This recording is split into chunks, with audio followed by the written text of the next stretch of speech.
This is the Everyday AI Show, the everyday podcast where we simplify AI and bring its power to your fingertips. Listen daily for practical advice to boost your career, business, and everyday life. How will AI shape advertising? That's one of the things that we're going to talk about today in our show. Welcome to Everyday AI. My name is Jordan Wilson, the host of this daily live stream podcast and newsletter. And I have a special guest with me today, Rasha Shaker. Rasha, say what's up. How you doing? What's up? How you doing? It's so nice. I gave you the line there. Sorry. Yeah, no, it's all right. But thank you so much for having me on the show, Jordan. It's a pleasure being here. Awesome. Great. Well, hey, before we jump into Rasha's background, we're going to run down some of the most important things in artificial intelligence news right now. So one thing, just as a reminder to everyone, whether you're tuning in on the live stream or listening on the podcast, every single day, we try to update you with what is important and going on in AI news, not just for people in marketing and advertising like myself and Rasha, but everyday people and how you can use AI to help make your job, career, and everything better. So let's quickly take a look at what's going on. So one thing, RNC using deepfakes. So this the RNC, the Republican National Committee, just released an ad showing, imagining what Joe Biden's second term would look like. You know, normal stuff, except they use all AI-generated images first. That's a first for any national campaign. So we'll see what happens there. There's still no real movement in terms of legislation in Congress, but I think the more commercials that you see like that, the more it's actually going to push Congress to do something about AI legislation. Our second piece, China lacking behind the U.S. in chat. As we've talked about on the show before, it's really U.S. and China really pushing the rest of the world on AI development, all the different tools. So China has two different major versions of chat, similarly how the U.S. has ChatGPT, which we talk about every day on the show. So China's two different versions from Baidu and Alibaba. They've really been lacking behind.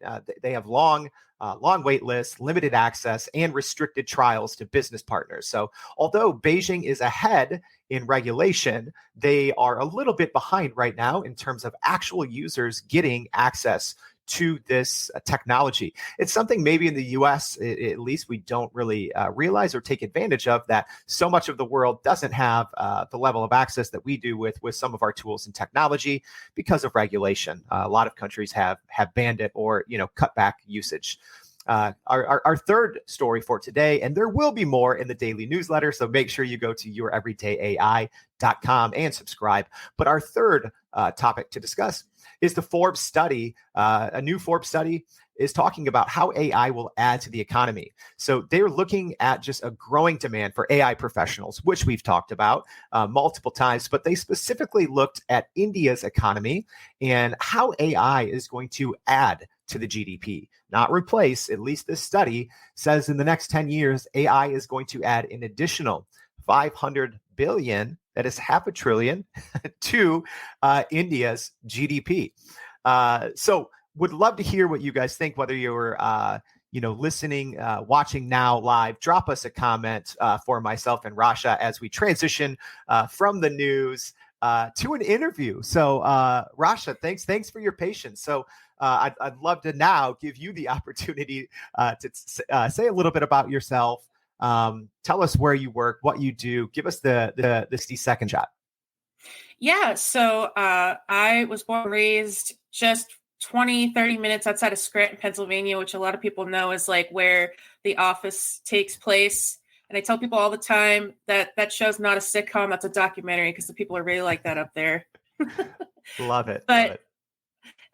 I moved down to Nashville, Tennessee in 2015 after I graduated from Wilkes University. And that's really where I got my foundation in my career in marketing. So I graduated with like a comp studies degree in broadcast and publicity.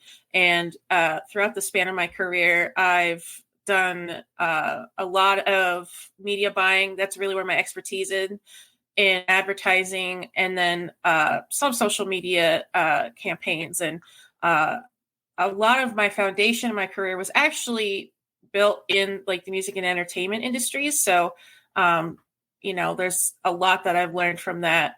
And then after the pandemic, I was furloughed. And so then it was time to pivot a little bit. So then I eventually found myself here at Bohan, which I've been here for almost a year. And we're like one of the most, if not the most creative agencies here in the Southeast.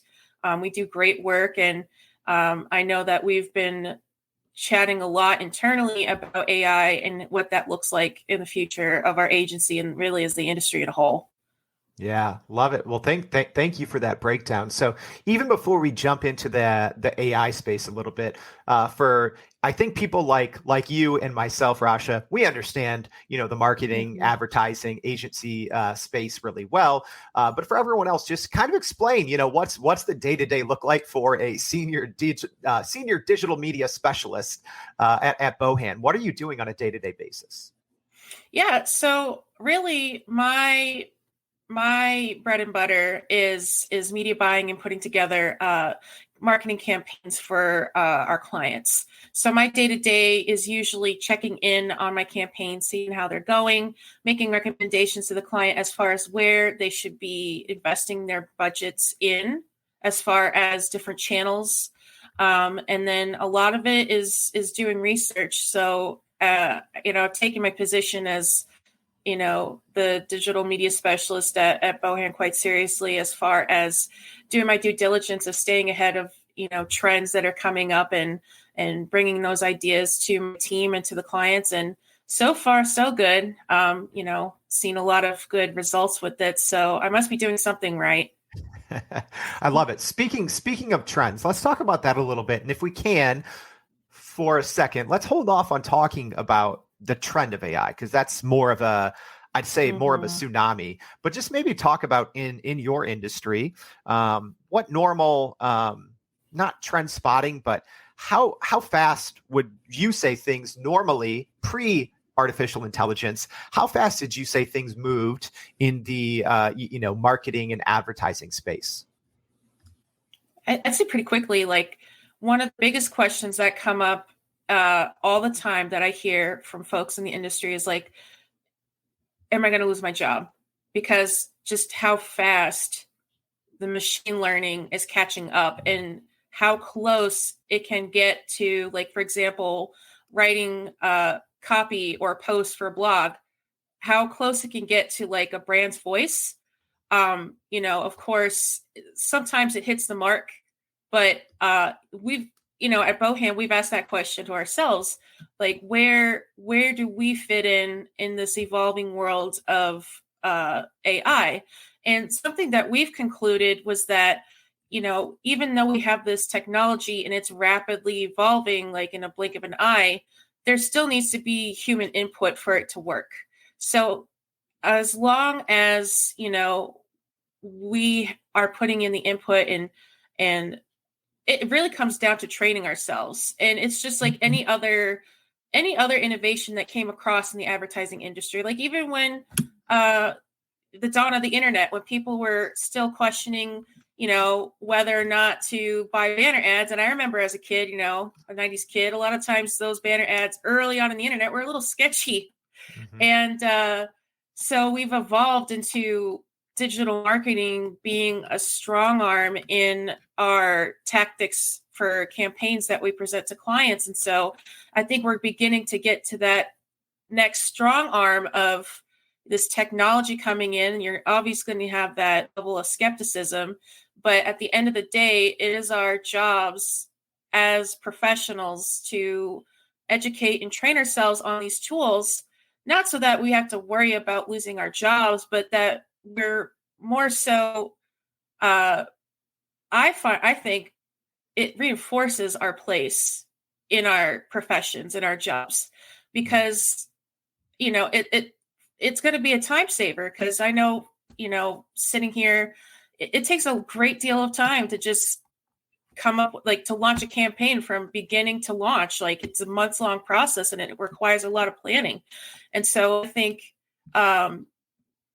as a tool, it's going to help save a lot more time so that you can focus on, the more grander scheme of things when it comes to running your business or working relations with your clients.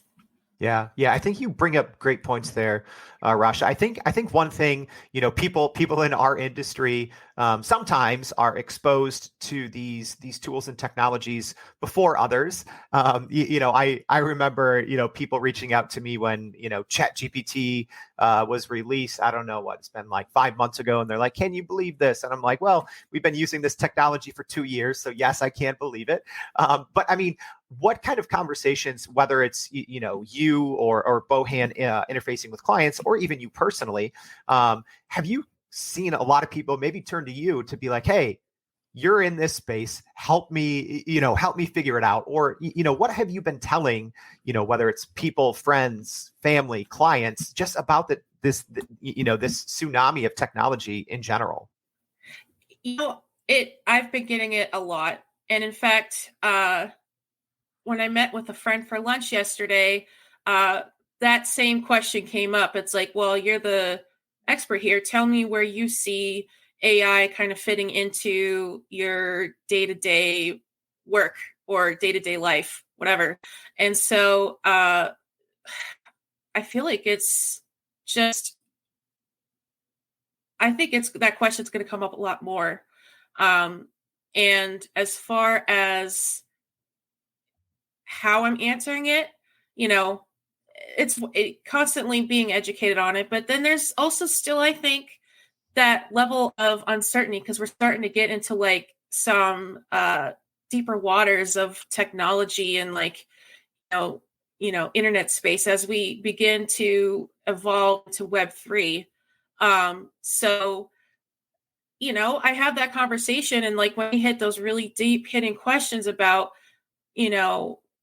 where I foresee AI going or where I see myself in the equation as far as my career when it comes to AI, I openly and honestly say, I'm not quite sure. And, that's something that is totally valid. And I think we need to, as professionals, as people, acknowledge that, sometimes we just don't know. You just have to kind of go out there and just ride the wave and see what happens. Because a lot of times we allow the fear and the paranoia to kind of lead us. I think that's what's going on right now in my industry is like the fear and the paranoia. And I think it's mainly from people who are maybe a little more old school or maybe on the verge of retirement, or they just don't quite grasp the evolving world of digital. And that's where people like us that are open and cool with being like, yeah, I don't know, being the ones that go in and be like, all right, I don't know, but let's figure it out. And then going in, and then we teach those people who are scared or unsure of what AI is going to do for them and show them that these are the great things that we could do with it. So that's how I see it. Yeah, I love it. And real quick here, Rasha, because apparently I'm super long-winded. I keep going on here, but just with a couple minutes left in the show here, could you tell maybe through your personal experience, professional and personal, both how you're using AI, but also recommending how the everyday person might use this technology as well? Yeah. So professionally, as a media buyer, I've been trying to do some digging as far as like what it could do for me. It doesn't appear that there's any technologies or any tools specifically for media buying that I would find advantageous, but I do see it at my agency with, ChatGPT or even for my friends who freelance or, work in music and entertainment, they use it for creating like album covers or coming up with like content for social.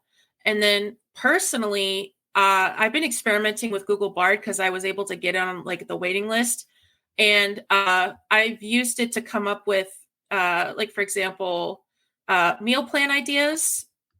So, I'm really into eating better and, been doing the keto thing. And, I'll ask it, give me 2 weeks worth of meal ideas on a keto diet, these many macronutrients, go. And then it'll give me a good breakdown. And it really helps because then, I think for everyday people, like, let's say you need to go grocery shopping and you're like, man, I'm tired of the same thing. I'm getting like cheeseburgers and tacos at the grocery store.